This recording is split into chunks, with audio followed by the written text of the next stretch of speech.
Welcome, everybody. Welcome back. As I said previously, we will be having some more discussions in this very nice setting. I do feel like we are in like a living room. We have a lot of neighbors, like I said.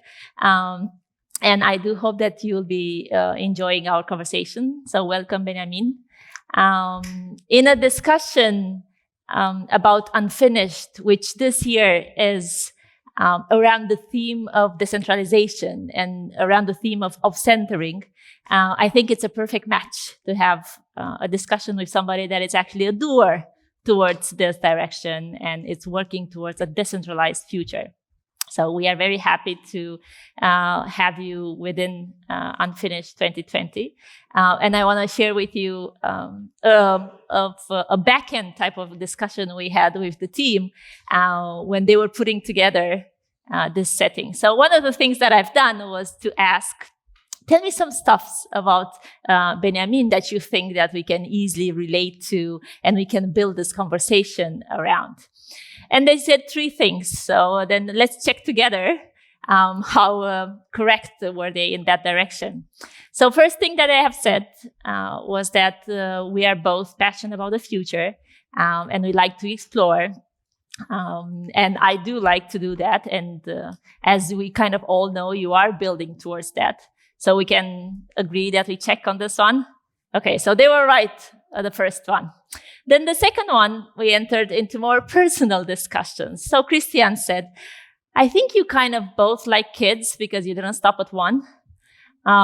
So I heard you have 3 kids. Yes, I also have more kids, let's say. So I do think that they also were correct in this direction.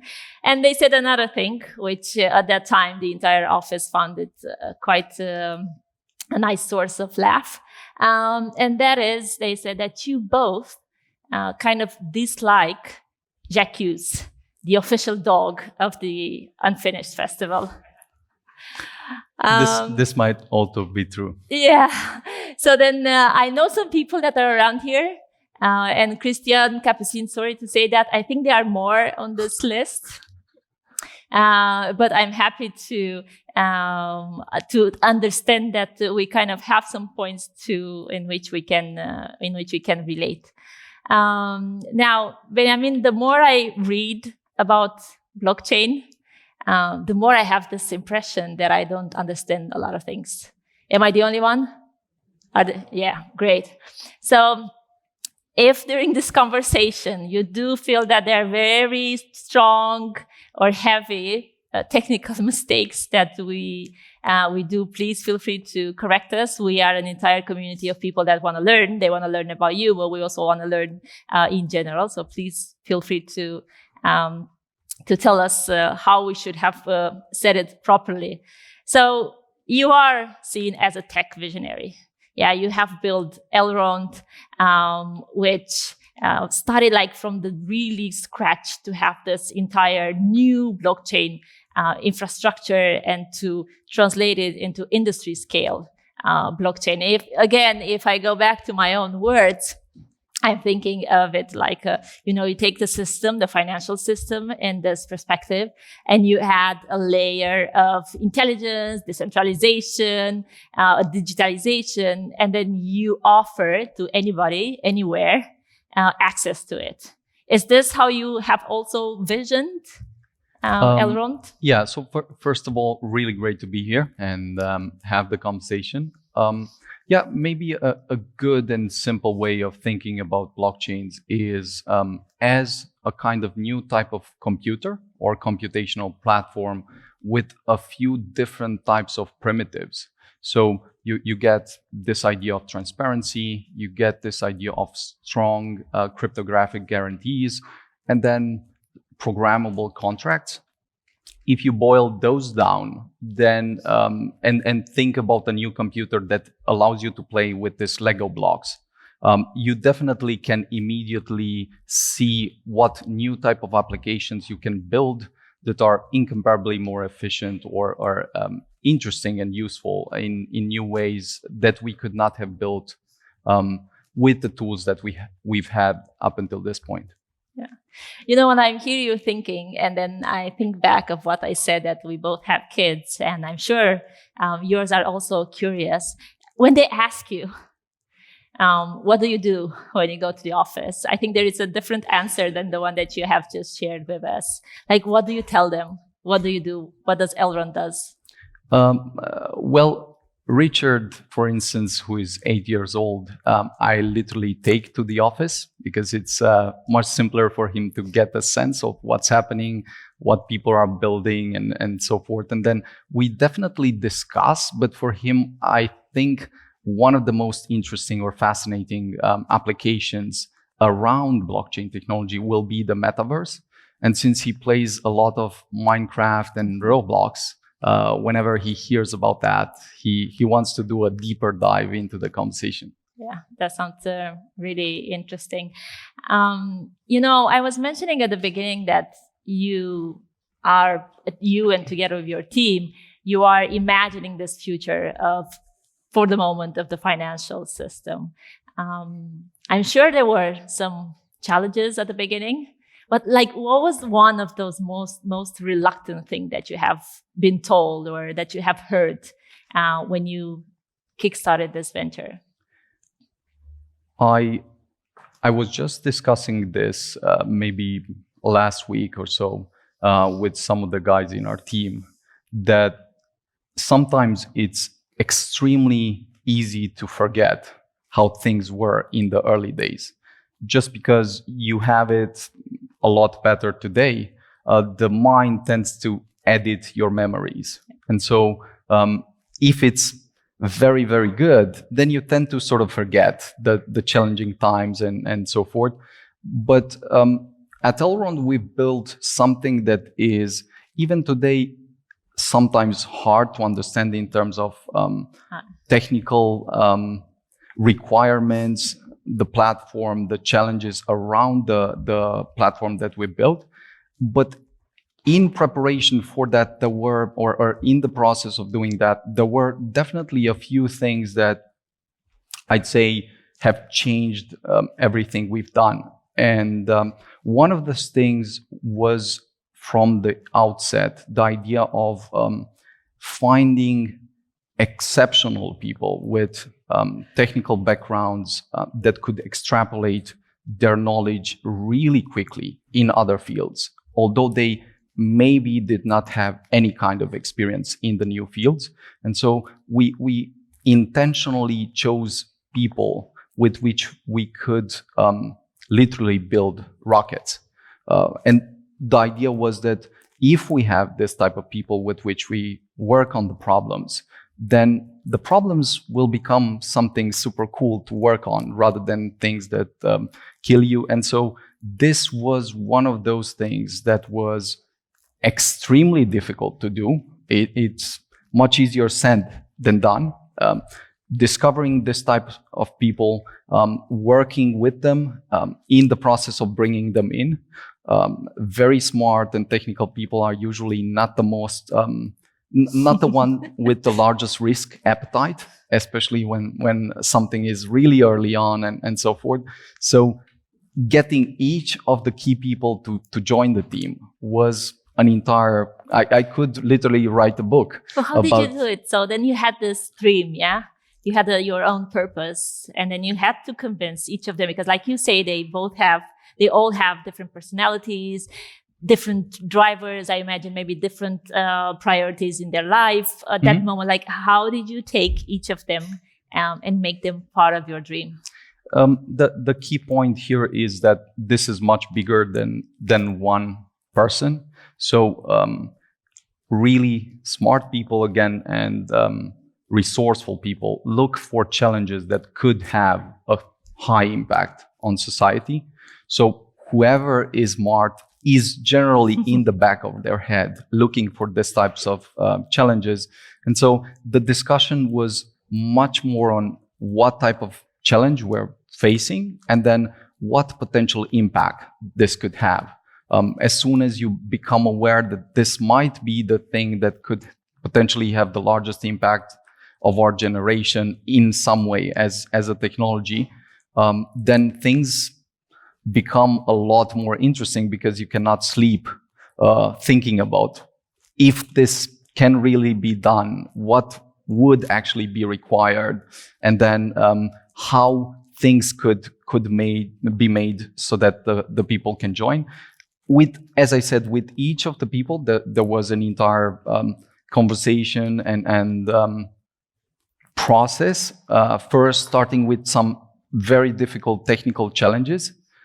We've spoken with a bunch of people. Some of them, when we discussed about the really difficult technical challenges, it really became clear to them why we were intentionally discussing about people with which we can build rockets, because part of what we've solved has been tremendously difficult in terms of technical challenges.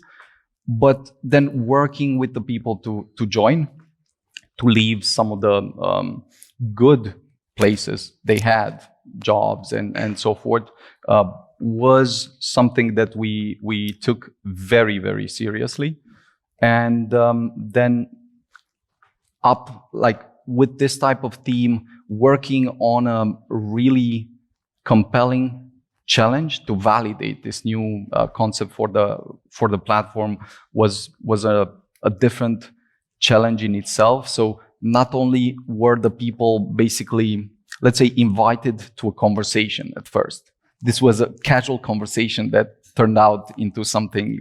And did it happen that some of those people that you were in the conversation at the beginning said, really nice conversation, but... Yes, it did happen. And I actually met with a friend that was part of the very first conversation, but did not end up joining. And how was the conversation now?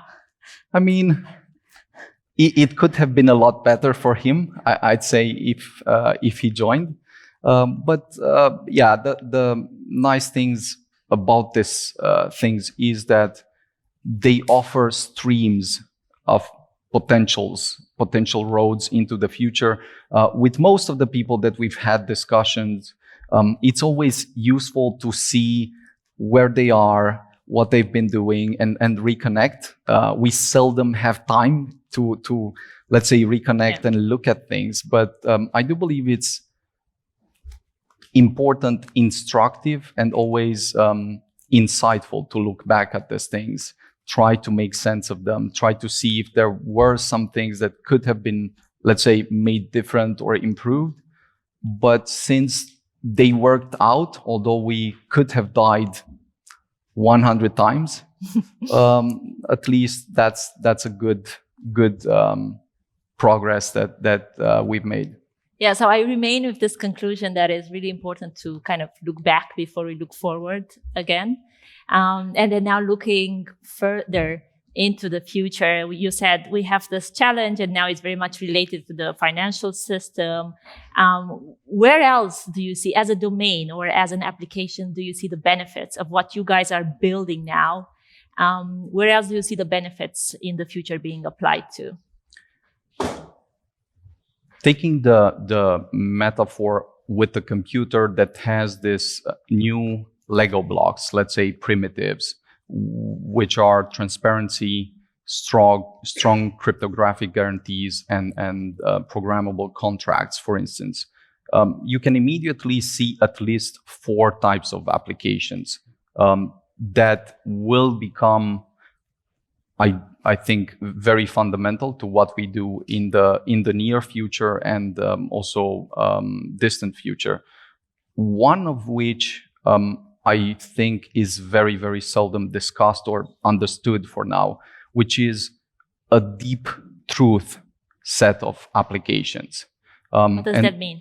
What I'm referring here to is that at this point in time, we have a gradually increasing power through artificial intelligence to essentially edit everything, to the point where we will not be able to distinguish between fiction and reality. I mean, we can edit any type of video to look as it would have been recorded.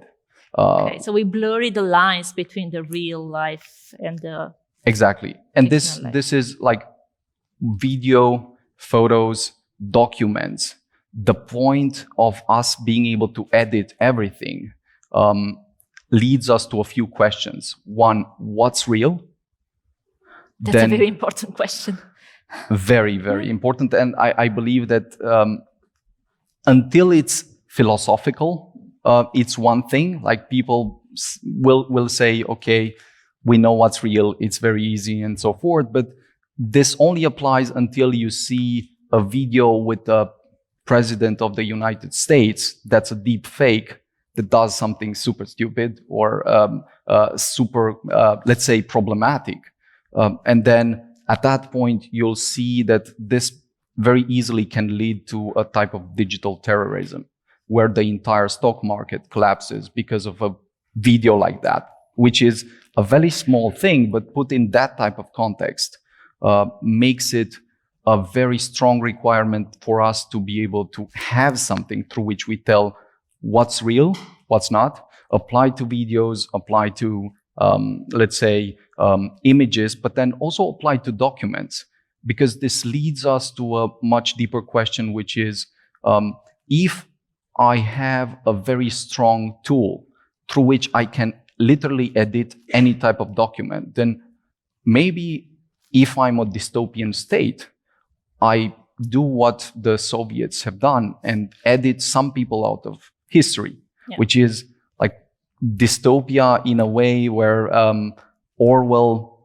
literally applied with the tools that we have. So in this type of context, we need a tool through which we can, one, have a kind of historic authenticity to documents that cannot be counterfeited, have a type of digital integrity that again cannot be counterfeited, and a countermeasure to deep fakes, in a way where you can immediately say this has been tampered with, and it's clear that it's not real, whereas this other thing has some unforgeable stamps that you can immediately see. And I believe blockchain is in the unique position to provide this, unlike any other technology. So when I hear you talking, I think, okay, long-term considerations would indeed imply a proper system governance. Like you say, having the proper tools to differentiate from what's fake, what's real. Also taking very good care of our privacy, our individual privacy, what that does mean for me. And then when I link all this and I go back to what Jerry said earlier, they all kind of go around this notion of trust. So you have to have trust in order to be able to make that a reality. But then again, I go and I start reading, and there are people that are saying, when we talk about blockchain technology, we don't even have to talk about trust because trust is embedded, is by default. Mm-hmm. How do we actually make sure that it's properly embedded? I think the key thing that I'd say around trust is that this type of computer that is a blockchain, by the fact of providing strong, transparent, and verifiable cryptographic guarantees, essentially makes it clear that you don't have to trust. It's essentially a trust minimization mechanism through which you see what's being done, how it's being done, and then by virtue of you having everything transparent, you can essentially say the only thing that I need to do is understand if the program that we're going to run will in fact run as it's supposed to. If not, okay, you might have some problems there. But the most important part is having these cryptographic guarantees, which then enable you this new space that you can play around and build other tools.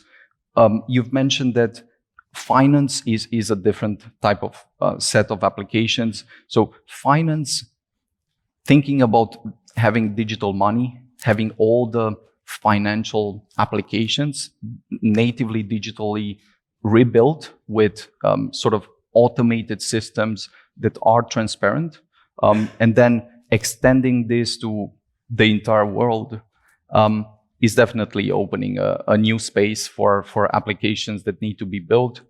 And then maybe a lot more has been discussed around cultural set of applications with NFTs, for instance, just giving artists or creators from around the world new tools to share their ideas and also share economic upside. Because at the fundamental level, I believe that this new computer essentially allows you to have new tooling, new expressions, and then new value creation and capturing mechanisms so that people from all over the world can participate into this. And NFTs are just another Lego block that you can play around and build many, many more things than what has been built up until this point. And then, for instance, DAOs are just another expression of the same idea. You have this cryptographic guarantees. You can define some programs that are transparent, and then around them you can build new organizations with which enable larger group of people potentially to scale what they're doing and cooperate. Yeah, so if we deep dive a little bit into DAOs, decentralized autonomous organizations, which indeed they underpin on the blockchain technology with this aim of kind of killing the middleman and making sure there is collective ownership. There is also value creation in it. We did see some examples of venture funds going into this area, no boards of directors, and the decisions are taken, as you say, collectively. And you are building a company around that. Have you ever thought of actually bringing that even more close, like into your own organization? Sure. I do believe that each of these ideas has a context in which they work really well. And it's important to understand what are the properties that make it work really well, because for each of the ideas, you can get a really bad example and a really good example. You could make the same argument around democracy.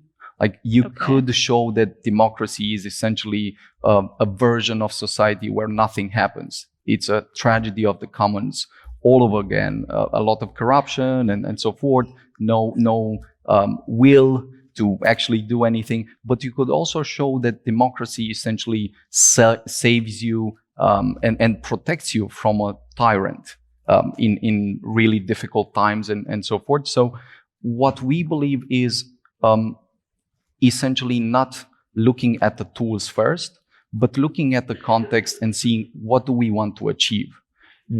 Then after we decide what we want to achieve, what's the simplest and fastest and most effective way to achieve this? If a DAO fits that discussion, then it's great. If it's not, then we won't make it a DAO just because it sounds really good. I do believe that a lot, for instance, of organizations maybe are exploring this and will try to become DAOs, and then nothing else happens because just for the sake of yeah. But there's a lot of value here in, as you mentioned, sharing ownership and responsibility, leveraging and giving everyone a voice, and then it's important to also have the kind of training and education and depth around the subjects that you express the voice, because otherwise as Churchill mentioned, the ideas around democracy, you can immediately defeat the idea whenever you get on the street and have a discussion with just someone random on the street. But the same, as I said, you can play with this idea as long as you see the context where it fits and where it shines. Then you can really make progress. This is a bit the discussion always with technologies and with these ideas, to not overfit everything into that particular idea just because you've discovered it, but rather find the right ways to apply it. Yeah, I don't know why when I hear you talking and you said democracy, you said corruption, just immediately my mind went to government. So no idea why this coincidence happened. But then I want to invite you to think together.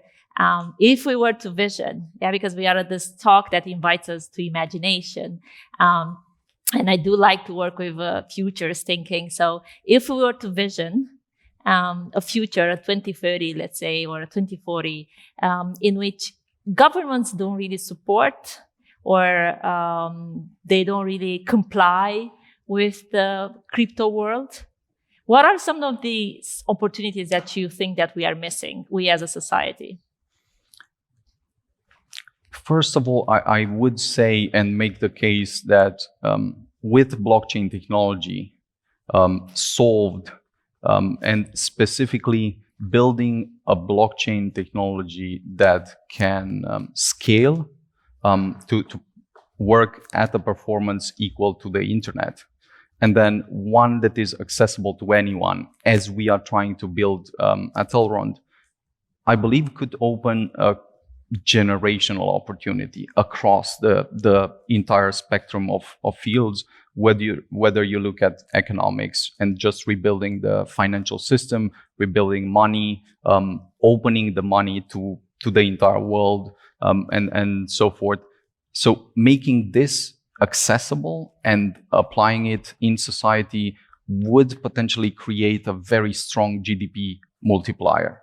And this is why I believe it's extremely important for governments and public institutions to take a closer look beyond the hype, try to understand these tools and then see where they apply. Because if this is not done, I don't really think that there's a case where, let's say, suppose that something really, because we can think much more reasonably here, in a very plausible way.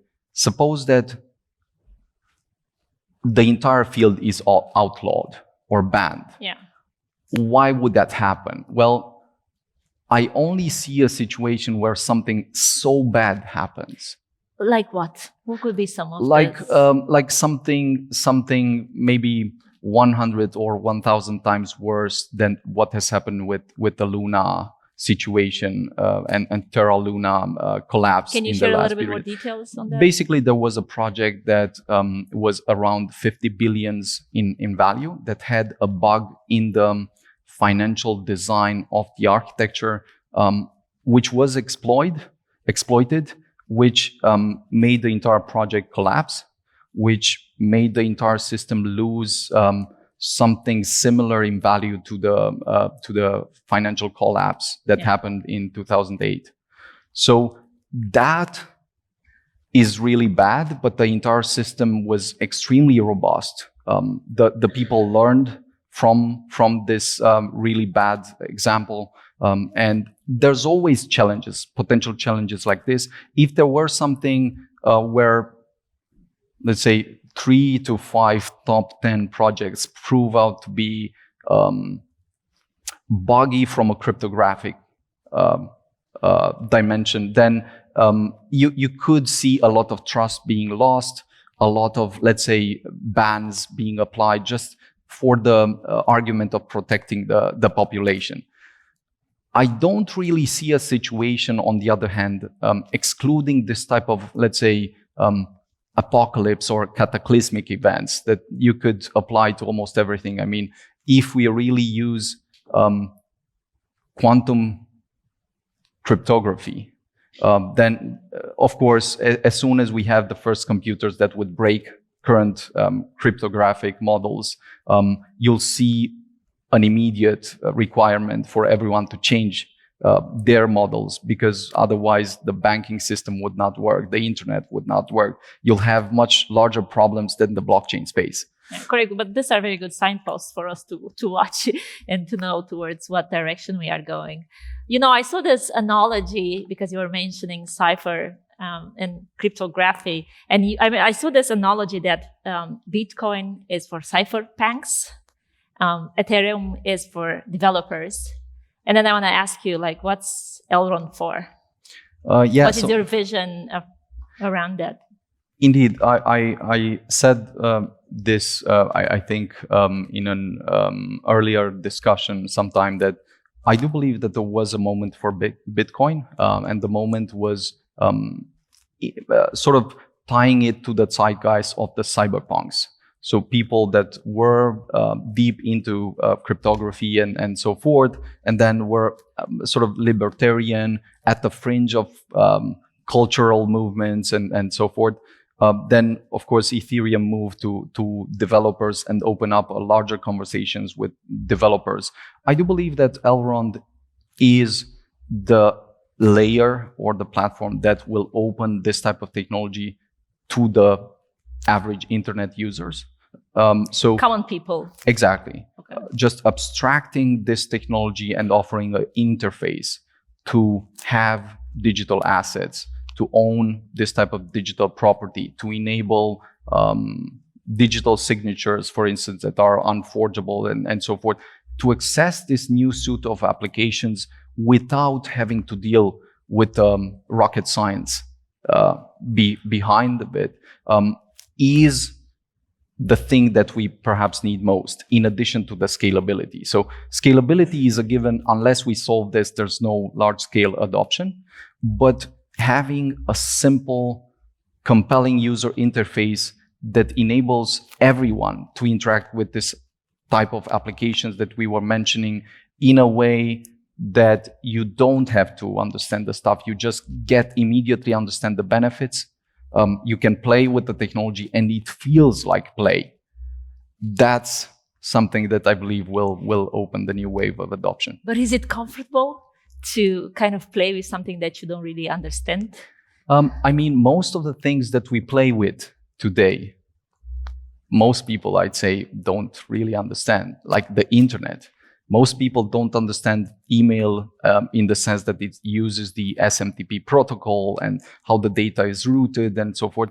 Actually, no one cares. What they care is, can I send an instant message to anyone in the world at an inexistent cost almost, and do so at every point in time, whether it's day or night and so forth, compared to the letters that used to flow and so forth.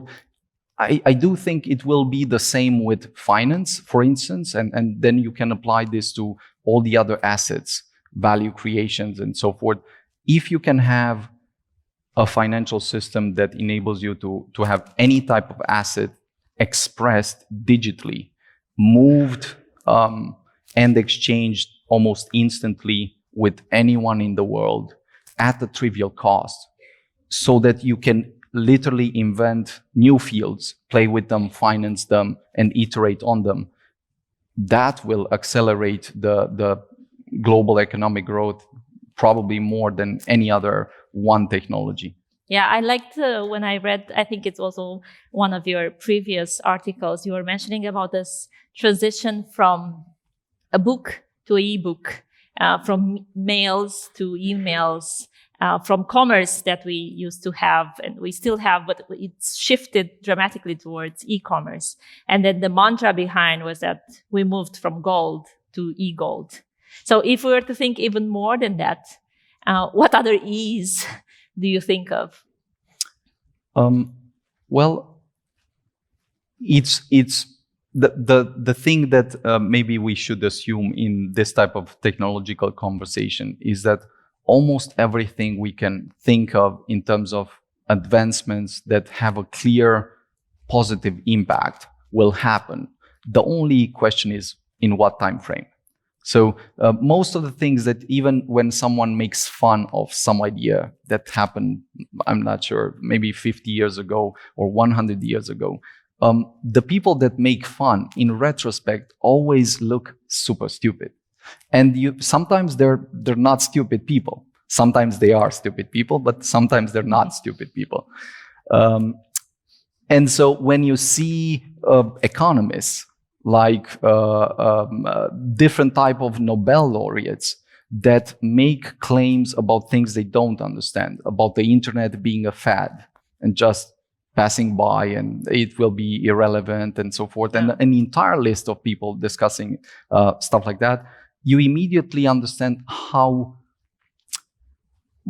constrained and biased sometimes people are, and I'm not sure if it's intentional, because sometimes it is like people don't really want to discover what can be possible. It's hard to imagine. Like, it's easier to look back. We are more experts on the history. It's not easy to imagine how the future might be different, especially if it's a future that we are not really comfortable with, or that it's a big disruption to our current status. So maybe this is one of the things that...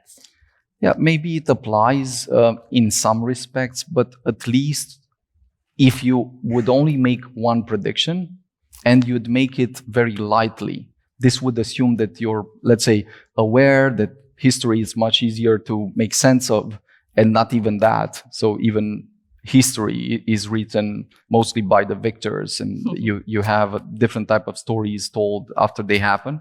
In different ways. Completely agree. And then the question is, shouldn't we be, especially if we learn super complex things and so forth, much more open and much more hesitant to make strong claims, not about what will happen, but about what's clearly not going to happen when we see technology unfolding and so forth. So I do believe that there's a type of epistemic modesty that should be applied here, where when people discuss about the future, where they can definitely express thoughts, but one should not, being aware of all the past predictions and the past people that have been made fools by technologies throughout history, make strong claims about what will totally and never happen. Yeah, and I think that was very much the case, or at least this is my impression, in the last month or the pandemic in Romania, where there were so many people that they knew how the end of 2020 was going to look like, or they knew this thing that we all going to come back to the office, or we all other parts, they were saying we're all going to go remote. So I do think that there is this Danish physicist that I think said it very simply: prediction is very difficult, especially about the future. So, but that doesn't mean that we cannot imagine. So 100%. We can vision the different ways. It helps us to, dream big, to do big, as Jerry was saying. It helps us to get more prepared for what the future might hold, even if it's something that we don't really like. So if we were to imagine, I don't know, the Elrond of 2030, how do you think that changed? What changed? What didn't change? And maybe here to add some spice to it, what were some of the fads that you have encountered in the journey?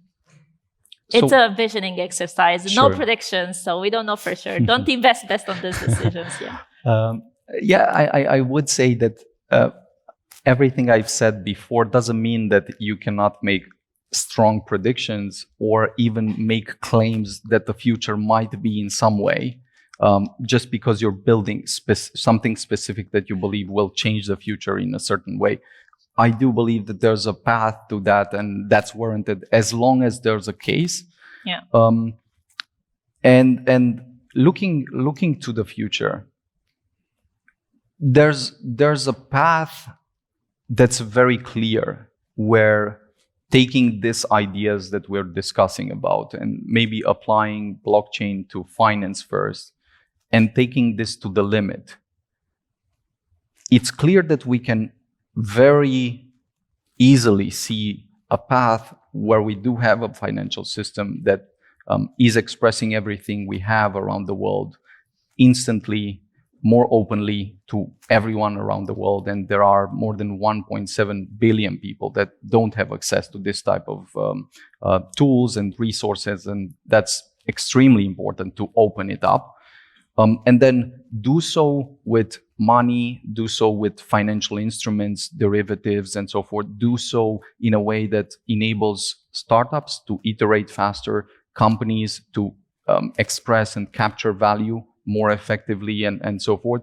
And at the end of the day, enables a user, wherever he may be in the world, to own stuff, share it with friends, family, or whoever he wants, create value in new ways, whether it's artistic ways or tech startups or ideas being implemented, or just completely new experiments being done. I do believe there's a path to that, but maybe the most, let's say, slightly outrageous thing that would be super interesting to explore in terms of finance is a post-scarcity world where we don't work with scarce resources, where we've passed the point where we sort of all have a kind of universal digital income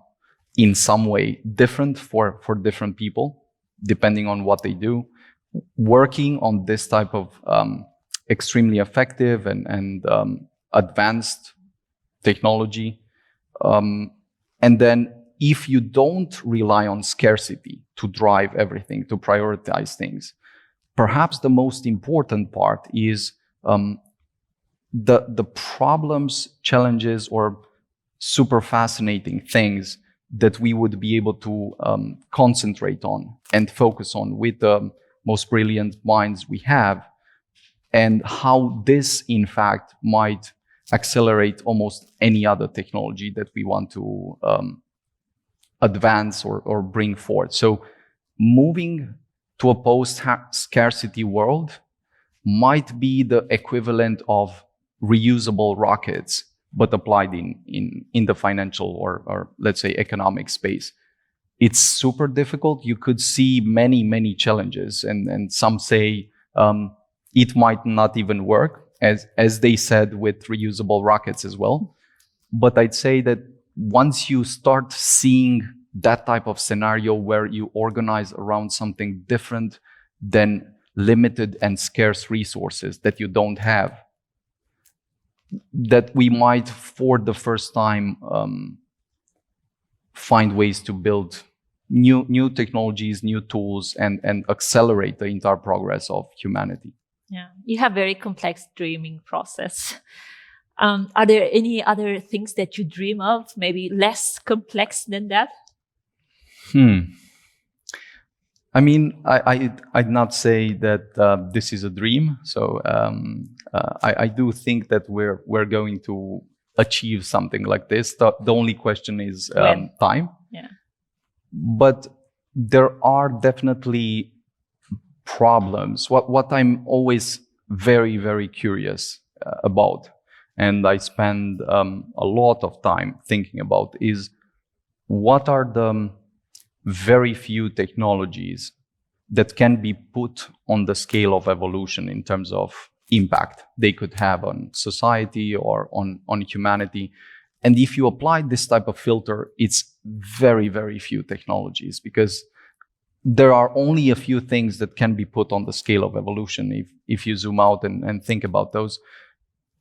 And the most fascinating part is that it almost looks like this bad scenario for the next decade could also turn into a kind of roaring 20s scenario, where if we nail 2-3 of the breakthroughs in some other fields, whether it's epigenetics and genetic editing or artificial intelligence, or really the first steps of trying to make life multiplanetary, I mean, we're literally in a different world. I'm not saying that there are not a lot of challenges that we'll need to solve and that we need to be mindful of and so forth.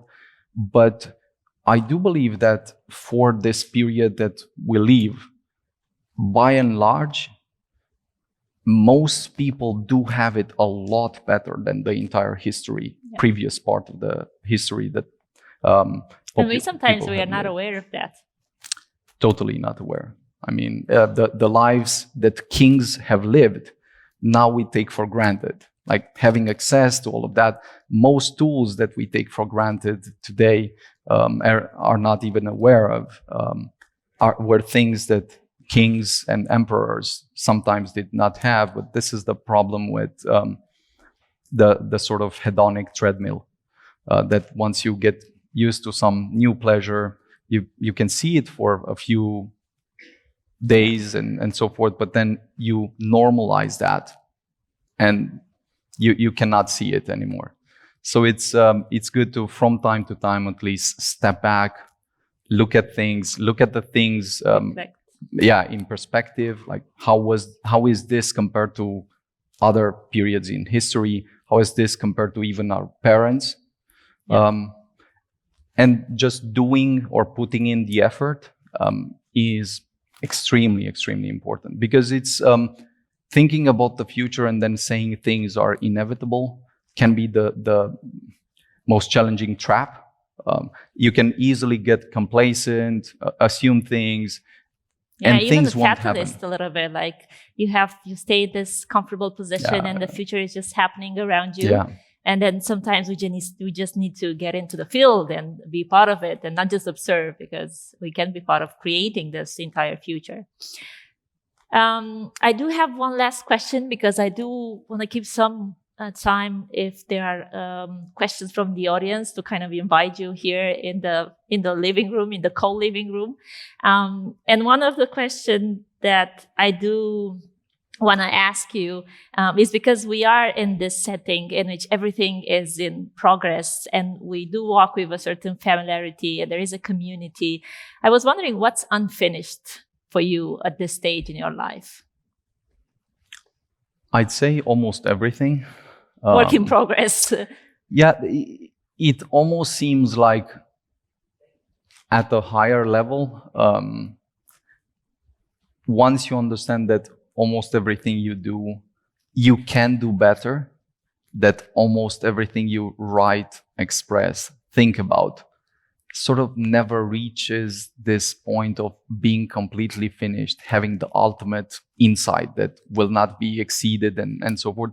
This is much more a philosophical point that one might understand at some point in his life, but that also frees you up to continue to make progress, to continue to look for the next steps, embrace life as it comes, and also resist this kind of perfection trap that makes it seem like you will essentially nail this ultimate breakthrough that no one will be able to exceed, or you won't be able to exceed, and so forth. And understanding this about life, about reality, about technology, puts you in a very different game, right? You start approaching things a lot more curiously, a lot more open interested. For perspectives. Yes, and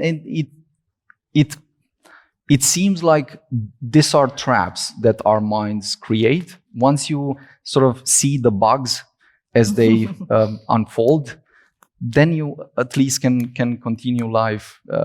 It makes it a lot more fun, interesting, engaging, in many, many ways. So I'd say that almost everything is unfinished. Is unfinished in now that sense. Now I understand if you have the chance to look on YouTube, there is this new video release about the 2 official years of Elrond. And there is a point in there where they ask all the team members what they wanted to be when they were going to grow up. And there are, of course, some funny answers like, I don't know, driving a bus and everything that we were fencing when we were kids. But your answer was around philosophy. And that you wanted to be more a philosopher. So I think that the way you have put it now, it kind of makes sense. You do like philosophy also now? Do you read philosophy? Yeah, I'd say a part of life I've spent, and I continue spending in just reading as much as possible the most interesting books I can find. And philosophy has sort of seemed like looking at the operation, like the operating system that we use in our minds without ever being aware of it.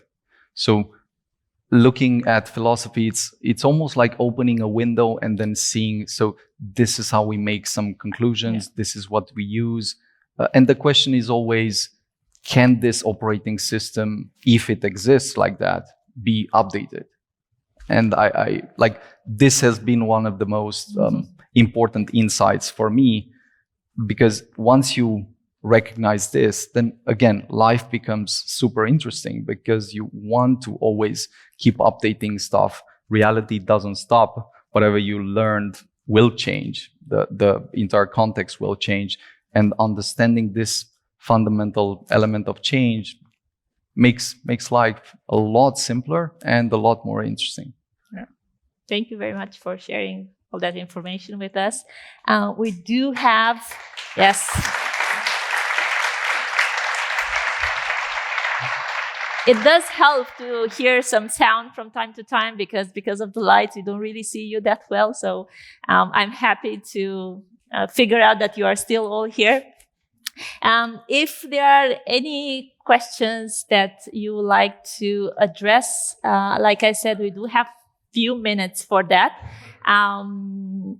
If there are more than the 5 minutes that we have allocated for this, do keep in mind that tonight, I think starting 8:30, if I'm correct, you will have the entire Elrond team in the garden. Yeah? Not in yeah, this is what I was told. Part of the Elrond team. So this is what I was told. I was the middleman here. Yeah. So in the future, you're going to kill the middleman. So, part of the Elrond team will be in the garden, wearing the Elrond swag. Yeah, so it will be easy to recognize them. So if you have more questions, the technical ones, the really technical ones that you are the only ones that maybe understand, I think that's a very good moment to ask and approach them. And I think it's a great opportunity.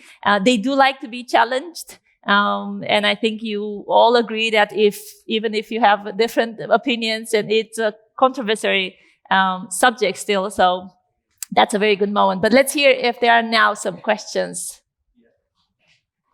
Yeah, can you hear me? Yes, we do. So first, I want to congratulate you, Benny, for the hard work that you made with the entire team. I have a question for you. You say that the Elrond network is for the future, right? Okay, then how your team is going to approach the quantum computer security issues that we're going to be facing? Thank you. Thank you very much for the question. Sure, that's a great question, and the idea is pretty simple. There is an expectation that during the next, let's say, 5 to 10 years, possibly a lot sooner, we'll have the first quantum computers that will be able to break the cryptographic methods that we use right now, some of them at least. And the easy solution to that is there are new types of cryptography that are quantum proof. So we have an ongoing research in terms of what can be used. We've already identified several new cryptographic methods that we're in the process of exploring applications of, and we'll probably very soon actually have a solution implemented on this front, just to be on the safe side, even though it might take some time for the computers or quantum computers to arrive and be open for usage to everyone, because I know there are a few already that are being worked on, discussed, and used. There's a need for sort of every organization or company that is built on technology to review the cryptography they are using and make sure that it's quantum proof. And I'd almost say that during the next one year, we'll definitely have this done at Elrond. Yeah, I was curious when you mentioned that the team is doing a lot of research. How much part of your activity, like in percentage-wise, goes towards researching? It's actually quite a large amount, just because the way we look at things is let's say 20-30% is always looking at whatever happens right now, whatever comes new, how does it impact the things we're doing, are there new things we could learn, we could apply, use, and so forth. And once again, this goes back to looking at reality and understanding how fast-paced change has become. You cannot really hope to be alive and lead any type of field unless you make good use of this point. And so I'd say 20-30% is almost invested at every point in time, just reading new things, looking at them, and trying to incorporate them in some way in what we're doing. Other questions? Yes. Please. Hello, Benny. My question is because it seems I don't really understand what makes Elrond blockchain unique comparative with the other blockchains, and because there are so many of them, so many blockchains ecosystem. And for me, if I look, I'm investing in Elrond also, but if I look, I don't see what makes you unique and different from the other ones. Mm-hmm. Sure.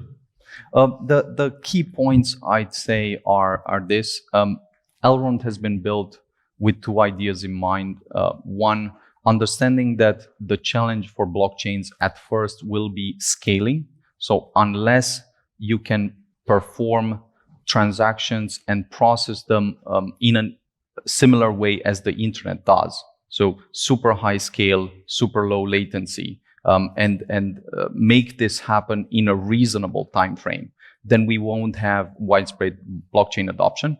I do believe that this has been the most important obstacle that we've seen up until this point, and Elrond brings a breakthrough that enables processing that grows linearly with the demand of the network. Yeah. So this is one element. And the second element is we also understand that once this is solved, in order for the, let's say, population to really interact with this technology, you need a high degree of simplicity and abstraction so that anyone can interact with the technology without having to understand and learn about it and just get the benefits. So the Meyer application that we've built provides this new user interface that enables people already to send money, do so exploring this new world, explore several other applications.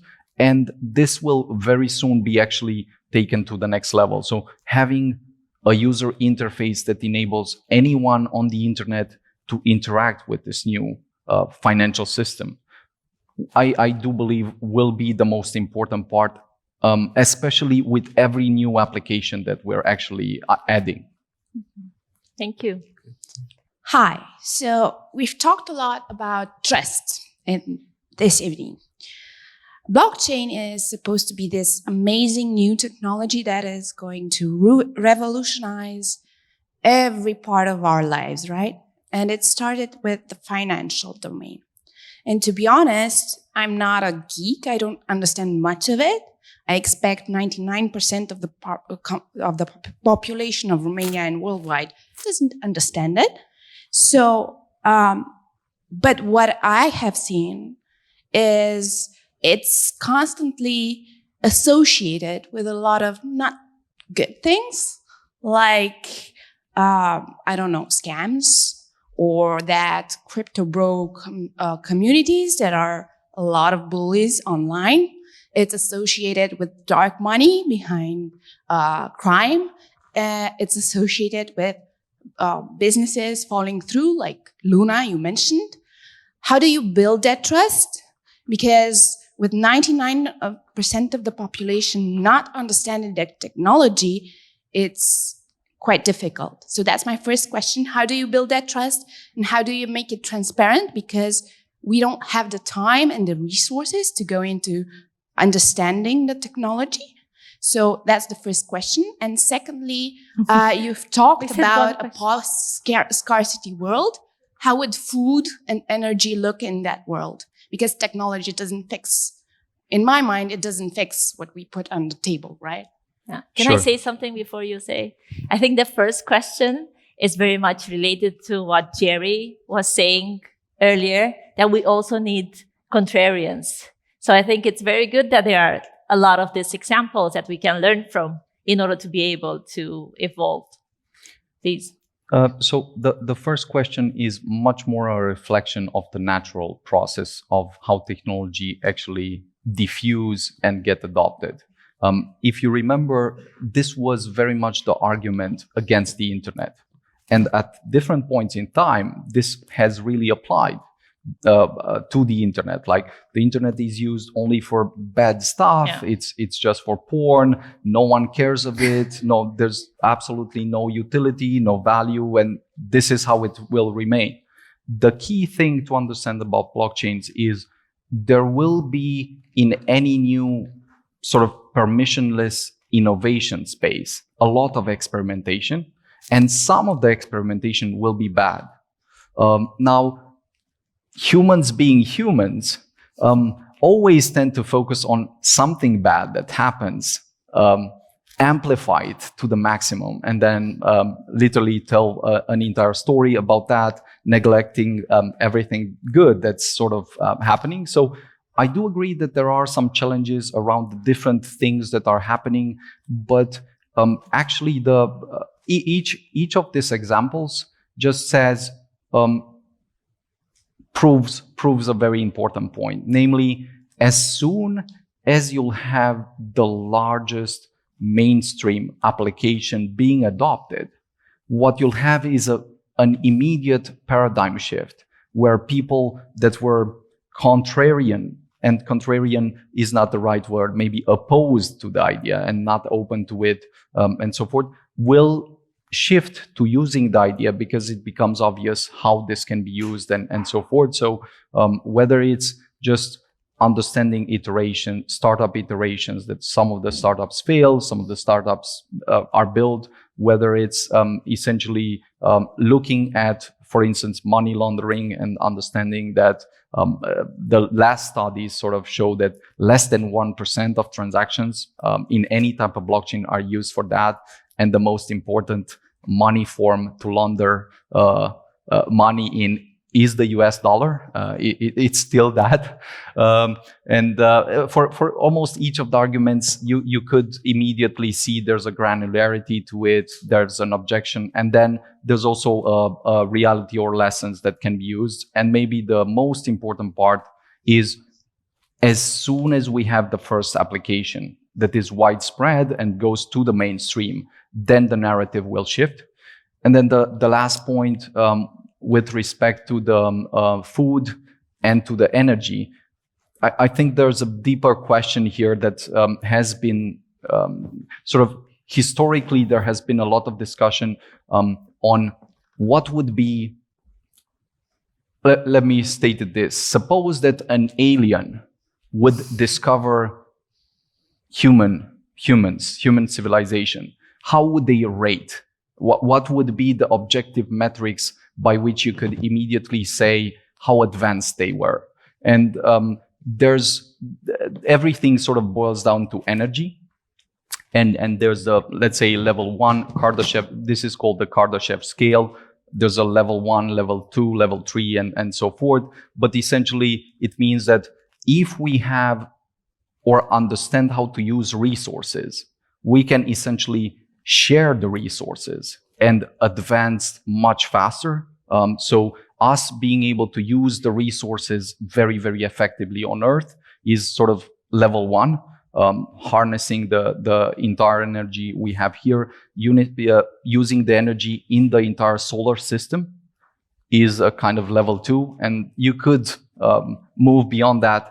But the post-scarcity world would speak much more to resources that we would have, that we would direct toward other technologies in order to advance both, let's say, energy creation and capturing mechanisms and sharing energy, such that the entire world population, let's say, has a minimum basic income and then can expand much, much further beyond that.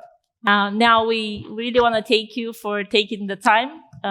Thank you all for being here and being part of the discussion. Thank you. I do want to give you a book because I read on your tweets that you like science fiction. I saw some posts from Dune, from Snow Crash, for the connoisseurs who know all that. So I did brought something that I do think it's connected to the last question we had. And I also learned a word. It's called cli-fi, because it's science fiction about climate change. So cli-fi. So we want to give you a book. It's called The Ministry of the Future. I do invite you all to read it. I think it's an interesting read, so please enjoy it from our side. Thank you very much. Thank you very much, Beniamin. Thank you.